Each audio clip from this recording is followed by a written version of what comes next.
Hi guys! 11:28 PM na! Wow, feng shui na! Brethren, family, and friends, pong pinagpalang gabi sa inyong lahat. Again, ang inyong pong lingkod, Brother Norman Cruz. Ang inyong pong feng shui, Pachi, Chimen, Yijing, and date selection consultant. So, kumusta po? How was your week? Ano po? Well, we know, after all, mga challenges dahil po sa flooding, ano po.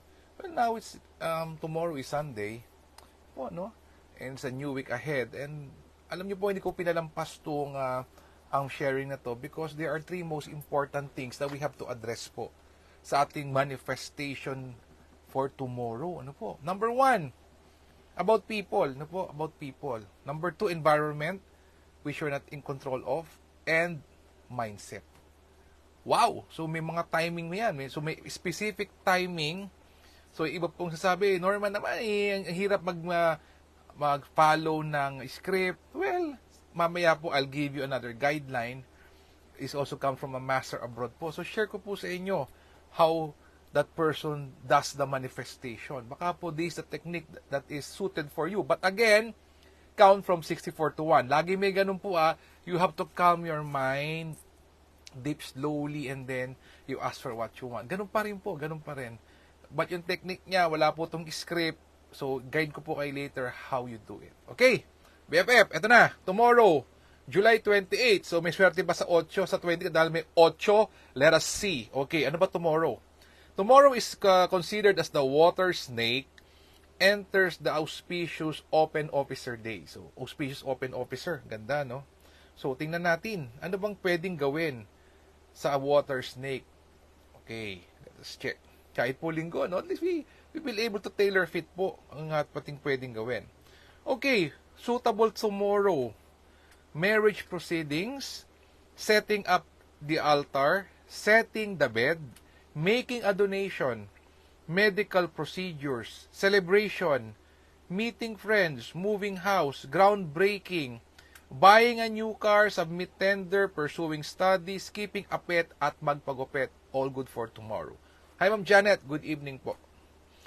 Avoid traveling, legal matters, and fermentation. Not good for tomorrow. Traveling means 3 hours straight po na driving. Or flight po, of course. That's given. Yun po yung... Pero pag di may iwasan, well, it's there. So just be careful na lang po for that. Of course, we have the Chimen that we can use. Okay.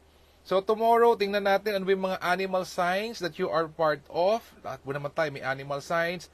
Rat is average. Ox is very good. Tiger and rabbit is not so good. Dragon is average. Snake is very good. Horse is average. Goat not so good. Monkey and rooster very good. Dog average. And pig not so good. Okay. Siyempre, daily chimin yan. Starting now until 10:59 PM tomorrow. Okay. Tingnan natin. Pero if I were you, sundin ko yung mamaya 3 hours, yung hourly schedule po. Sundin ko yun. Bihira po yun eh. Naka-tailor fit na. Alam nyo po, nung share ko lang, last Saturday po, I enrolled myself and attended po yung kay Brother Bo Sanchez, I Am Truly Rich Club. Ano po. Alam nyo po, ang bottom line po doon is it's all in the mind po eh. Mind setting. You believe, and of course, you believe the one upstairs in yourself that you can do it po. Ano po eh.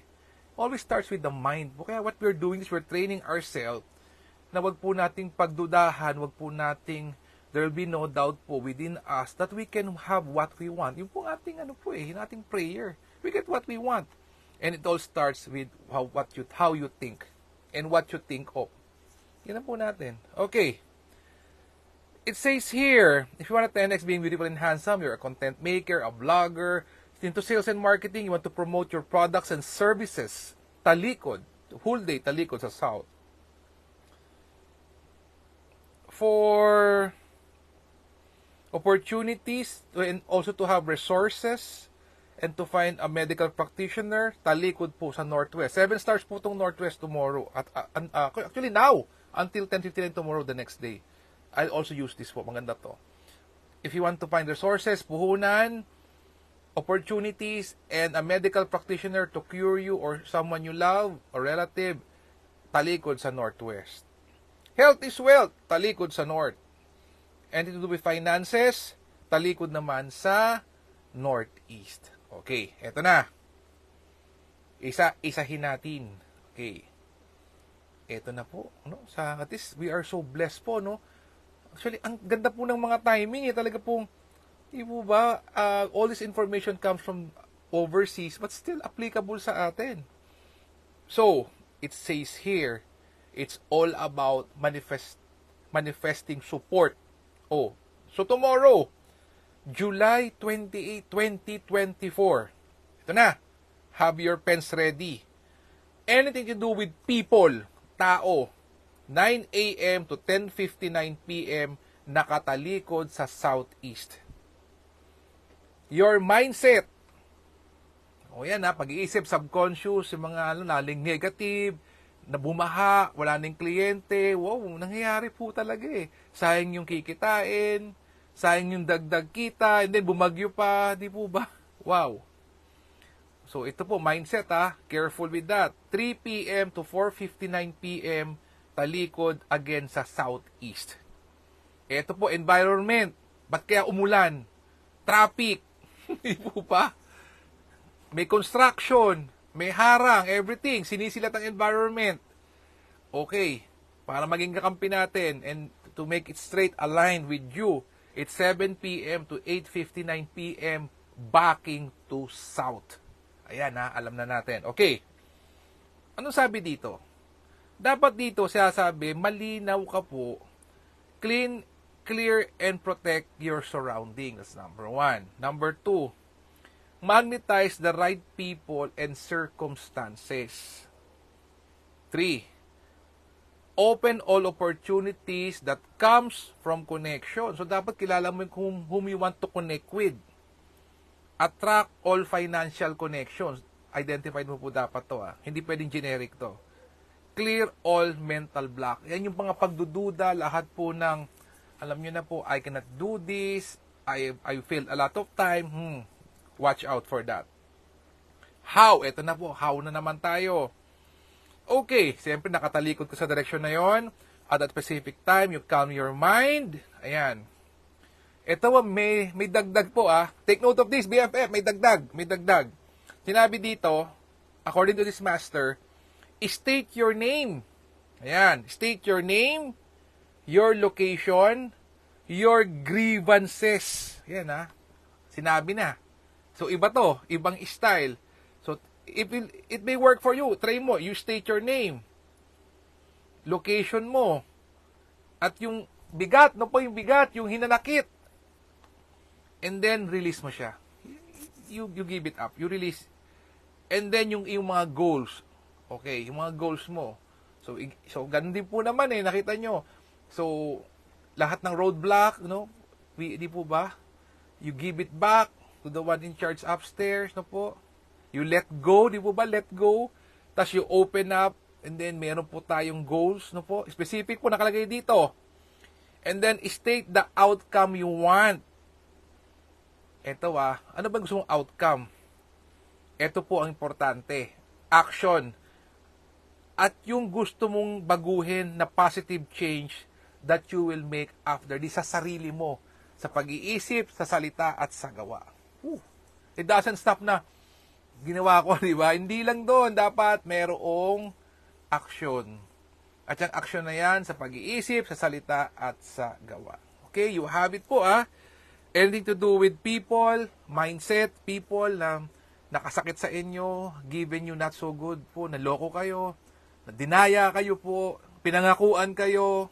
Wow, let go na natin. Tomorrow po, 9 a.m. So, gising tayong maaga. O mindset naman, dahil sa mga nangyayari, hindi maganda. Lagi ka nag-iisip ng negative things. Mahilig ka manood ng mga balita, puro negative na nga. O 3 p.m. naman yun. Parehong southeast backing. And then, para maging kakampi natin yung environment, hindi mo lang sinisisi ang weather. 7 p.m. naman to, backing to south. Brethren, there you have it. I won't explain the technicalities, bakit yun ang napili, but humility aside, alam po natin why nang pinili. We have the background from that, may explanation po.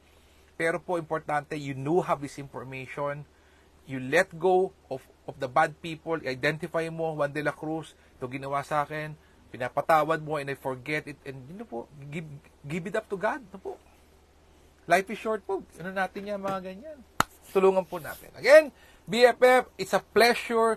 I'm so happy to being able to share. Ayun po, well, alam niyo po, naka 1 month na rin po yung travel ko sa US, in Las Vegas, when my sister Leslie got married, yung bunso namin. Ganun kabilis pong 1 month. Ano po, and for all we know, coming to another month po, mabilis din po yan. No? Ganun pong kabilis. And we won't be able po to move forward if we have that load, we have that baggage po na dala natin from the past. We have to let go, we have to leave it, and we go forward. Ito na po yung mga blessing natin. No po, unknowingly, free, may time tayo to remind you of how to do it po. Ito na gawin na po natin. By now, if you've been following me, yun lang po na bago. You state your name, your location, grievances, and yun, let go. Okay, Sir Joel, magandang gabi po. Yes, thanks for watching. So, Sir, bigyan natin. Share natin sa iba. Yung ating exchange of energies na po, let's share it. Maybe other people out there would benefit from this. I'm not selling anything, but of course, with the blessings of God, hoping one of these days, you will be my online or face-to-face on-site clients. Okay? BFF, thank you so much. Let us continuously pray for each other. Let us continuously pray for our leaders. Let us pray for world peace. Let us heal as one. Let us be a blessing to others. God bless us all. Magandang gabi po sa inyo lahat. And see you again tomorrow night. Bye-bye.